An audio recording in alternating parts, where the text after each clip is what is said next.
ઘણું મથે માનવી ત્યારે વીઘો માંડ પવાય, જો રઘુવીર રીજે રાજડા તો નવખંડ લીલો થાય।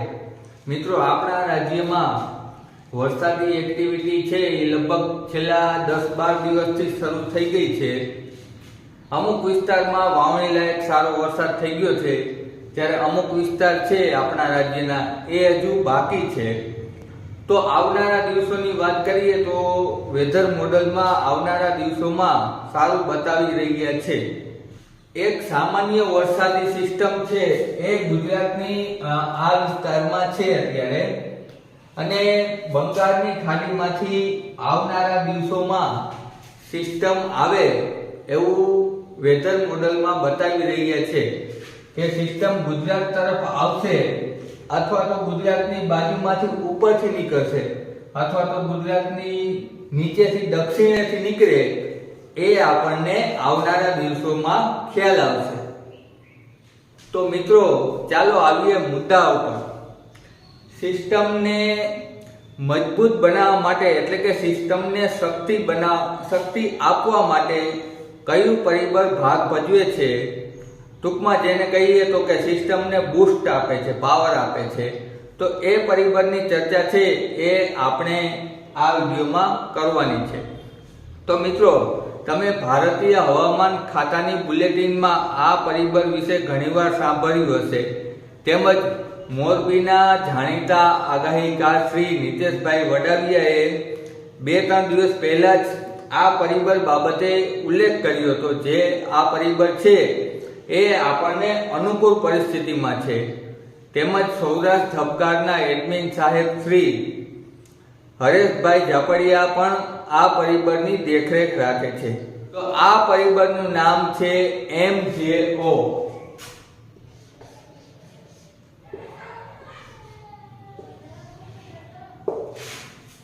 નમસ્કાર મિત્રો, સ્વાગત છે અમારી યુટ્યુબ ચેનલમાં। હું છું રાજ અને વાત કરીશું આજ MJO વિશે। MJO, જેને ટૂંકમાં આપણે મજો કહીએ। મજો એટલે કે એ જ્યારે આપણી આસપાસ, એટલે કે આપણા વિસ્તારમાં આવે, આ વિસ્તારમાં, ત્યારે મજા પડી જાય, એટલે જ આપણે દેશી ભાષામાં એને મજો કહીએ। MJO નું પૂરું નામ છે મેડન જુલિયન ઓસિલેશન। 1971માં, એટલે કે આ પરિબળની શોધ છે એ 1971માં મેડન અને જુલિયન નામના વૈજ્ઞાનિકે કરી હતી। એમ પણ આપણે ફક્ત ચોમાસા દરમિયાનની વાત કરવાની છે। તો મિત્રો, આ પરિબળ આવે છે ત્યારે વરસાદનું પ્રમાણ કેમ વધી જાય છે, તો તેની ચર્ચા છે આપણે કરીશું। જ્યારે સિસ્ટમ છે બંગાળની ખાડીમાં બનતી હોય, માની લો કે સિસ્ટમ બંગાળની ખાડીમાં બને છે, એ સમયે જો MJO છે એ ફેઝ 3 માં આવશે। આ વિસ્તાર છે એને ફેઝ 3 કહેવાય, MJO નો ફેઝ 3, અને આ વિસ્તારને MJO ફેઝ 2 કહેવાય। MJO છે એ કુલ 8 ફેઝમાં છે। બધા ફેઝ વિશે આપણે વાત નથી કરવાની, આપણે લાગુ પડતા ફેઝ વિશે જ વાત કરીશું। માની લો કે MJO છે એ 3 ફેઝમાં છે, તો સિસ્ટમ બનશે એટલે સિસ્ટમને મજબૂતી આપશે અને એને શક્તિ આપશે, જેના હિસાબે સિસ્ટમ છે એ મજબૂત થશે અને વધુ વરસાદ આપશે। મિત્રો, વિડીયો પૂરો જોજો, હું સાદી અને સરળ ભાષામાં તમને મગજમાં બેસી જાય એ રીતે MJO વિશે છે એ સમજાવીશ। પહેલા તો સમજીએ MJO શું છે। MJO છે એ સમુદ્રી અને વાતાવરણીય ઘટના છે। સમુદ્રી અને વાતાવરણીય ઘટના છે, અને જે ભૂમધ્ય રેખાની આસપાસ, એટલે કે આ વિસ્તારમાં છે એ MJO પૂર્વ બાજુ ગતિ કરતો હોય છે। આ રીતે તેનો ગ્રાફ છે એ ઉપર નીચે હોય છે। હવે MJO છે એને ટૂંકમાં કહીએ તો ગરમ હવાનો પટ્ટો, સમુદ્રની ગરમ હવા છે એના હિસાબે MJO છે એ ઉત્પન્ન થાય છે, અને સમુદ્રની ગરમ હવા ઉત્પન્ન થાય એટલે સ્વાભાવિક છે એ ગરમ હવા ઉપર જતા ઠંડી પડવાની છે અને હવા ઠંડી પડશે એટલે ભેજનું પ્રમાણ વધશે અને ભેજનું પ્રમાણ વધશે એટલે વાદળ બનશે અને વાદળ છે એ સારો વરસાદ આપશે. તો એમજેઓ છે એ આપણા વિસ્તારમાં હોય આ રીતે, એટલે કે 2 ફેઝ અને 3 ફેઝ આ વિસ્તારમાં હોય એટલે વરસાદી સિસ્ટમને વેગ આપે છે. આપણું ચોમાસું છે એ સક્રિય થાય છે. તેમજ તેના બીજા ફેઝની વાત કરીએ 3 પછી 4 ફેઝ છે એ ઓસ્ટ્રેલિયાની ઉપર આવે છે, મલેશિયા અને ઓસ્ટ્રેલિયાની ઉપર આવે છે. ત્યારબાદ 5મા ફેઝની વાત કરીએ તો અહીં આગળ જતા આવે છે, થાઈલેન્ડ પછીના જે આગળનો વિસ્તાર છે સમુદ્રનો વિસ્તાર, એ વિસ્તારમાં 5મો ફેઝ આવે છે. ટૂંકમાં 2, 3, 4 અને 5, 2, 3 અને 4 ફેઝમાં જો એમજેઓ હશે તો આપણને ફૂલ સપોર્ટ આપશે, એટલે કે આપણે વરસાદની એક્ટિવિટી છે એ વધારે થશે. તેમજ 5મા ફેઝમાં હશે તો પણ આપણને થોડો સપોર્ટ આપશે. મુખ્યત્વે 2, 3 અને 4માં આ ફેઝમાં જો એમજેઓ હશે તો વરસાદી સિસ્ટમ બંગાળની ખાડીમાં અહીં બનશે. હાલની વાત કરીએ તો આ વિસ્તારમાં એમજેઓ છે અત્યારે 3 ફેઝમાંથી 4 ફેઝમાં જઈ રહ્યો છે. તો આ વિસ્તારમાં એમજેઓ છે એટલે કે આ બધા વિસ્તારમાં વરસાદનું પ્રમાણ અને જો કોઈ વરસાદી સિસ્ટમ બનતી હશે તેને શક્તિ આપશે. હવે બંગાળની ખાડીમાં વરસાદી સિસ્ટમ બની રહી છે, તેને એમજેઓ નો સપોર્ટ મળશે એટલે આ સિસ્ટમ મજબૂત થશે તેમજ આગળ વધશે આ રીતે. ત્યાર પછી બીજી સિસ્ટમ, જો એમજેઓ વધુ સમય રોકાણો આ વિસ્તારમાં એટલે કે અઠવાડિયા સુધી, તો બીજી સિસ્ટમ બનશે, એ પણ પશ્ચિમ બાજુ ગતિ કરશે, ગુજરાત અથવા રાજસ્થાનના વિસ્તારમાં આવશે. તો એમજેઓ આપણા વિસ્તારમાં વધારે સમય રોકાય એનું ઘણું મહત્વ છે, એ એક સારું પરિબળ કહેવાય. પછી ત્યારબાદ એમજેઓ છે એ આગળના વિસ્તારમાં એટલે કે પેસિફિક મહાસાગરમાં ઉતરી જાય છે. પેસિફિક મહાસાગરમાં ઉતરવાનું કારણ તો કે ત્યાંની હવા ઠંડી હોય છે, ઠંડી હોવાને લીધે એમજેઓ છે ત્યાં ઉતરી જાય છે અને ત્યાં પૂર્ણ થઈ જાય છે, એટલે કે પૂરો થઈ જાય છે, પાછો ફરી વખત શરૂ થાય છે.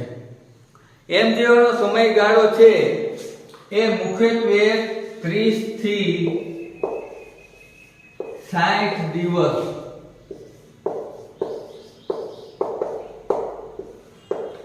30 થી 60 દિવસનો સમયગાળો એમજેઓ નો હોય છે. એટલે કે 30 થી 60 દિવસમાં એ હિન્દ મહાસાગરથી લઈ પેસિફિક મહાસાગરમાં ત્યારબાદ પાછો રિટર્ન થાય છે, એટલે કે ચક્કર પૂર્ણ કરે છે, જેને ઇન્ટ્રા સિઝનલ કહેવાય. એટલે કે લા લીનોની અને અલ લીનોની જેમ આખું વર્ષ રહેતો નથી, 30 થી 60 દિવસ રહે છે. પણ એમજેઓ છે એ ચોમાસા દરમિયાન જો વધુ વખત આવશે તો આપણને ફાયદો આપશે વરસાદી સિસ્ટમમાં, અને વરસાદનું પ્રમાણ છે એ આ વિસ્તારમાં વધશે. એટલે એમજેઓ નું 2-3 વખત આવવું ચોમાસા દરમિયાન, ખાસ કરીને 3 વખત, તો ભારતનું ચોમાસું છે એ ખૂબ સારું જાય. આપણા દેશનું ચોમાસું તેમજ ગુજરાત એટલે કે આપણા રાજ્યનું ચોમાસું સારું જાય એટલે ડેમ અને તળાવ ભરાઈ જાય, ખેડૂત છે જગતનો તાત એ ખુશ થઈ જાય, ચારે તરફ હરિયાળી છવાઈ જાય અને મને પણ આનંદ આવે. તો એટલા માટે એમજેઓ છે એનું આપણા વિસ્તારમાં આવવું ખૂબ જ જરૂરી છે આ વિસ્તારમાં, અને આ બધા વિસ્તારમાં પણ આવે તો ફાયદો આપે. પણ એમજેઓ છે એ આવવો જોઈએ, અને એમજેઓ નું ચક્ર છે એ જેટલું નાનું હશે એટલો ફાયદો, એટલે કે પાછો રિટર્ન થઈ જશે એટલો આપણને ફાયદો. હવે આપણે એમજેઓ છે એ ડાયાગ્રામમાં સમજશે. જે ગુજરાત વેધર એપ, અશોકભાઈ પટેલની એપ છે ગુજરાત વેધર એપ, તેમાં એમજીઓના ડાયાગ્રામ છે, એના ફોરકાસ્ટ ચાર્ટ આપેલા છે વિવિધ ફોરકાસ્ટ મોડલના, તેમાં આપણે સમજ મેળવીશું. મિત્રો, આપણે આવી ગયા છે અશોકભાઈ પટેલની ગુજરાત વેધર એપ પર. આમાં આપણે એમજીઓના ચાર્ટ છે એ આપણે જોશી. તો સૌપ્રથમ અહીં ડાબી બાજુ જે 3 લીટા દેખાય છે તેના પર આપણે ક્લિક કરશું. તો અહીં નીચે જતા IOD-MJO લખેલું છે, એટલે કે આ ભાગમાં, આ મેનુમાં આપણે ક્લિક કરશું. ત્યારબાદ નીચે સ્ક્રોલ કરતા અહીં મેડન જુલિયન ઓસિલેશન લખેલું છે, તેમાં આપણે ક્લિક કરીશું. તો અહીં આ જે ડાયાગ્રામ મેં તમને બતાવ્યા હતા એવા ડાયાગ્રામના ચાર્ટ ખુલશે અલગ અલગ ફોરકાસ્ટ મોડેલમાં. તેમાં અહીં તમે જોઈ શકો છો કે આ વિસ્તાર સુધી એમજેઓ પહોંચી ગયો છે, એટલે કે 3માંથી 4માં આવી ચૂક્યો છે. આજની તારીખની વાત કરીએ તો અહીં આ જે લીલા કલરનું છે એ એનું ફોરકાસ્ટ બતાવે છે, તેમજ સાથે સાથે પીળા કલરનો ભાગ છે, એટલે કે આ બધો ભાગ છે એ ફોરકાસ્ટ બતાવે છે એમજેઓનો, કે 4માંથી 5માં જશે કે પાછો રિટર્ન થશે કે 5માંથી 6માં જશે, તે એનું ફોરકાસ્ટ આપેલું છે. ત્યારબાદ અહીં બીજા પણ ફોરકાસ્ટ મોડેલ છે એમજેઓના, તે તમે જોઈ શકો છો. અને અહીં 40 દિવસનો એમજેઓનો સમયગાળો છે એ બતાવેલો છે કે 40 દિવસમાં આ 30 સુધીનું અનુમાન છે, 30 સુધી ટૂંકમાં પહોંચી ગયું છે, અનુમાન નથી, કે અહીંયા સુધી 30 જૂન સુધી પહોંચ્યો છે. જે કયો વિસ્તાર છે તો કે 3 વિસ્તાર છે એને ક્રોસ કર્યું છે, અને 4 વિસ્તારમાં હાલ એમજેઓ છે. 4 વિસ્તાર એટલે કે ઓસ્ટ્રેલિયા અને ભારત દેશની વચ્ચેના સમુદ્ર, ઓસ્ટ્રેલિયાની ઉપરનો સમુદ્ર, જે 4 વિસ્તાર છે એમજેઓનો ફેસ 4 એ બતાવે છે. તો અત્યારે એમજેઓ છે એ સાનુકૂળ પરિસ્થિતિમાં છે, એટલે કે આપણા ચોમાસાને અનુકૂળ પરિસ્થિતિમાં છે.